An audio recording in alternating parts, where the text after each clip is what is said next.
Yeah, there are many pores, and there are one or two that they may produce that fluid that it will be really used, or it will tell you that this is where you can really insert the catheter.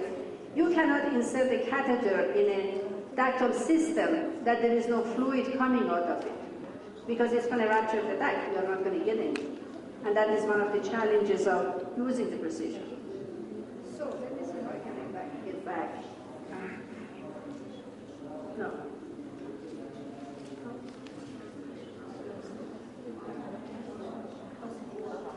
Okay. When we do the ductal lavage and then the cells are being processed and we look at it under a microscope, that is what they look like. The benign ductal lavage has a lot of cellular material, a lot of macrophages, and these are the benign ductal epithelial cells that you can see them in cluster, very similar to what you see in fine needle aspiration biopsy. You can see a lot of multinucleated giant cells, but we still really don't know what is really pathophysiology of that, why we have so much of macrophages there. You can see it in here. And these are the ones that they are benign. Even with our scoring system, they fall into the benign cellular changes. No. Sorry. So this is the way that it, you can take a look at it and see what is it that you create.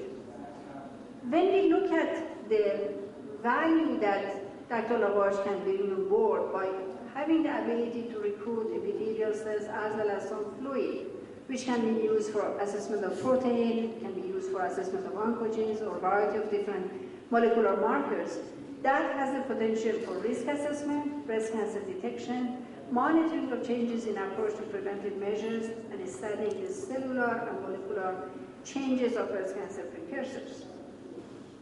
The issue that we have come about the use of these ductal lavage are as follows, and that is, we talked about the ductal system. There are about 8 or 9 or 10 of these ducts, and only one or two of them, they have that fluid that they can insert the needle.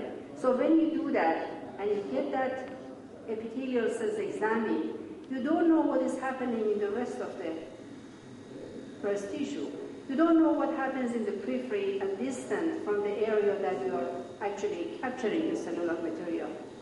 There was no study to really look at the specificity and sensitivity of ductal lavage epithelial cells. And through that process, it was very difficult to try, as I indicated, bring it to clinical practice because we didn't know what is the optimal management of high-risk women with ductal lavage and with atypical lesion. Because atypia in some areas, it brings the fear and anxiety to the patients, and they undergo bilateral mastectomies without really having any reason for that. So we didn't have enough experience to try to really take it to the second stage and see what you can do with it.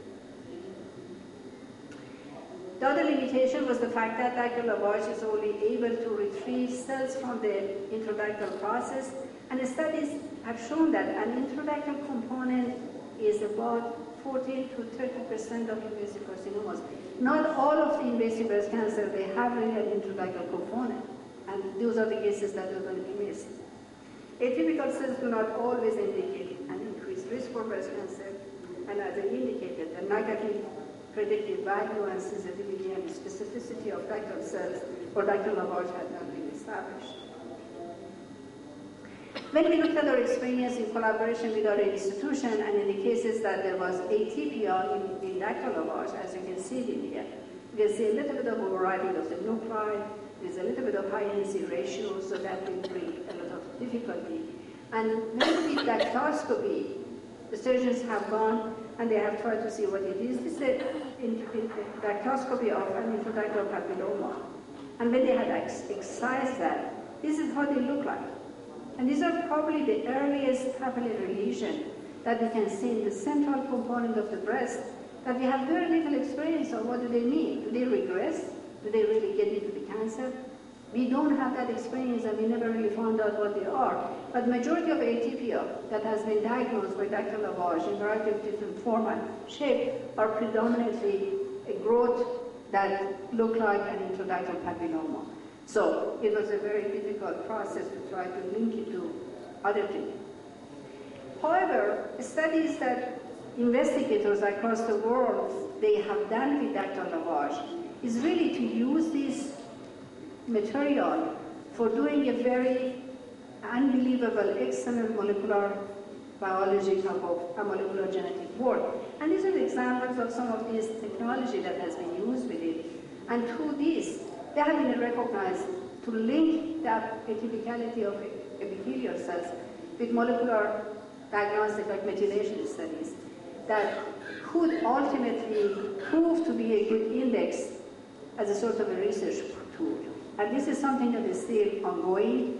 And one of the things that has happened, and I have been responsible partly for that, NCI asked me to put a workshop together, and I did it with Dr. Victor Vogel, and we brought 40 investigators from all over the world in a week period in Washington to try to see, is dactyl lavage ready for prime time? Can you really put it in a street and let OBGYN and let people work on that? And we recognize that everything is in a status of investigation. And that was the reason that dactyl lavage was pulled out of the market, and it still has remained as a research tool. But as I indicated, that's a fantastic research tool that we are hoping that in future we'll be able to use it. Now, the another question that we in our experience have sort of dealt with that, can dactyl lavage be used as a diagnostic tool? And this is a study, this is a case that I present with a lot of excitement because this is the earliest case of dactyl carcinoma in situ that I have diagnosed in my life. This is just a high-risk patient, an old lady. And when we did the dactyl lavage in this patient, you can see a variety of different, it's a very cellular, naturally material.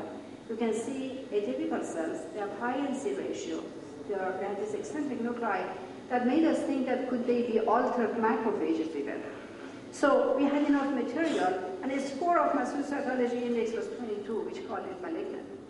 And then what we did, we had enough material that we did immunostains to see whether there are histocytes or is there any evidence of myoepithelial cell differentiation in there, or they are really cancer.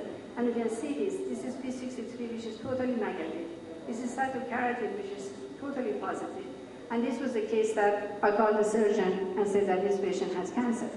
And of course, that is a lot of anxiety and a lot of responsibility. But they went ahead and they did dactylectomy in this patient. And this is the example of that. You can see these are just mammary adenoid tissue. You can see one tactile system that actually this is probably sclerosing glycopapilloma. You can see the neoplastic epithelial cells, and you can see the extension of that. But it's a papillary solid, papillary cancer, but it's an early stage, high-grade dactyl carcinoma in situ, but it's definitely cancer. And they naturally treated the patient as having cancer, and the patient is really doing quite well after, it's almost about 10 years now. So having said that, all of these tools, all of these little effort here and there, ultimately when they're all being pulled together, may provide a way for us to go beyond just trying to argue how to treat the breast cancer patient, but hopefully go to that status, that we can diagnose them early. We can predict the occurrence of breast cancer in high-risk individuals early enough, and then we'll be able to really make an impact in this process. And of course, a summary, we believe that it's possible to use cytomorphology as a breast cancer risk predictor. Further studies are required to better define the criteria of prognostically relevant atypia. Prognostically relevant atypia are those that are associated with subsequent development of breast cancer. So not all of the atypia that we see here and there has really anything to do with cancer development. And it's essential to integrate morphology with biology, contemporary breast imaging, and innovative surgical procedures for early breast cancer detection and prevention. And for that, we know that we have a long way ahead of us. And that requires a significant collaborative effort to try to see if one of these days we can really claim that we have eradicated breast cancer. And for that, I want to thank you all for your attention.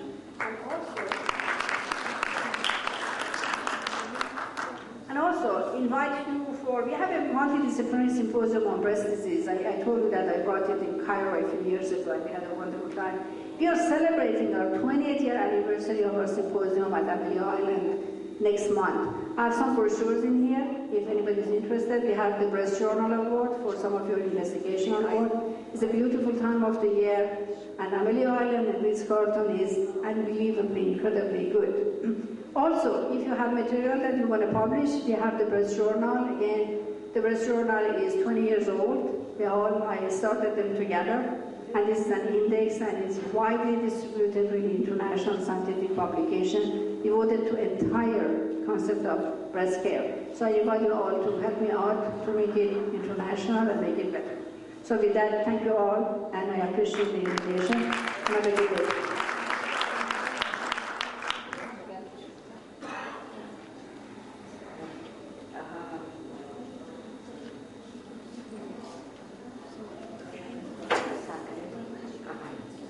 Dear colleagues, we are left with 10 minutes only for discussion. If you need any question, please. Yes? Yes, please. You have a mic?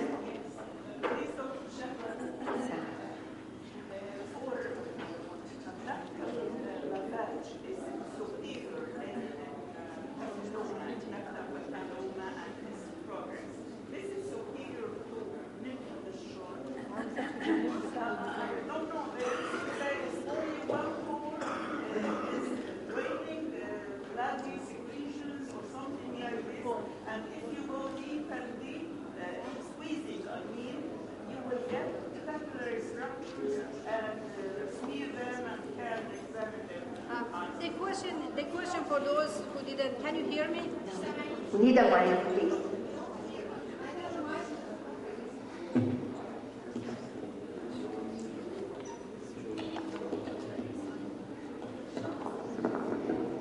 The question is whether Dr. Lavage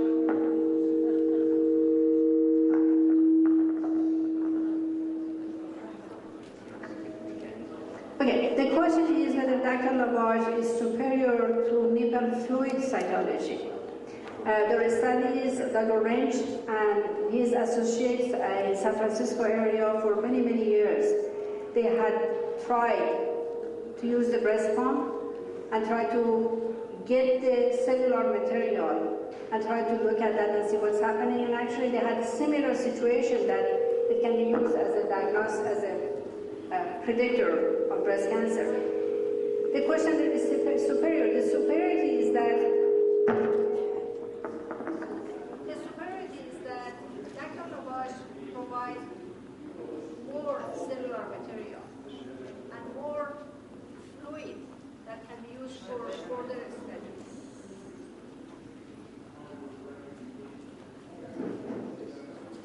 Can you hear me? Okay. They did a multi-center clinical trial when they brought the Dr. Lavage on board. And in this multi-center clinical trial, they did nipple fluid cytology and they did Dr. Lavage. And they tried to see what is the cellular comparison.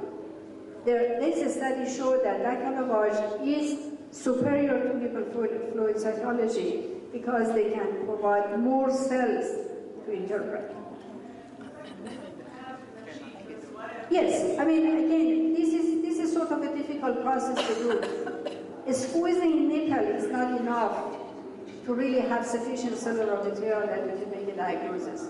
Often there are people that they give oxytocin to the patient, they warm it, they massage it in order to get a drop or two. Dr. Lavage was better because you could really go into the ductal system and try to wash out the ductal system and take a look at it. So, as Dr. Lavage is not really even that the catheters are not available even for the routine use anymore. So I think all of these has to stay in the clinic in a research mode till ultimately somebody would come with a better way that they can recruit cellular material. At the moment, it's not really something that we can use in clinical practice. If a patient has nipple discharge, the nipple discharge by itself, if it's sufficient, can be used for diagnostic measures. And again, in our institution, when a patient has nipple discharge, we go and collect the cellular material without even using Dr. Lavage because we don't have the catheter anymore.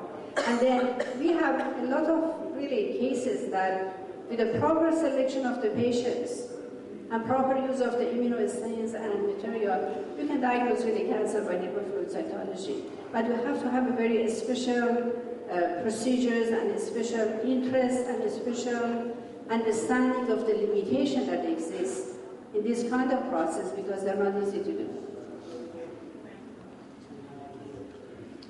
Any other question? Yes. Am I allowed to do that? Yes. Okay, first thank you for the nice lecture.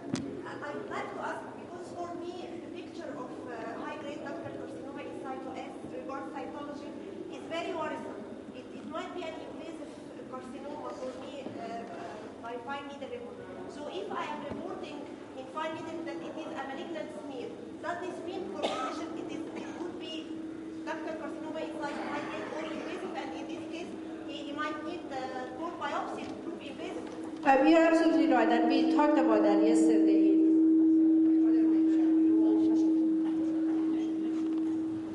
The question is whether cytology have the capacity to make a distinction between in situ versus invasive cancer.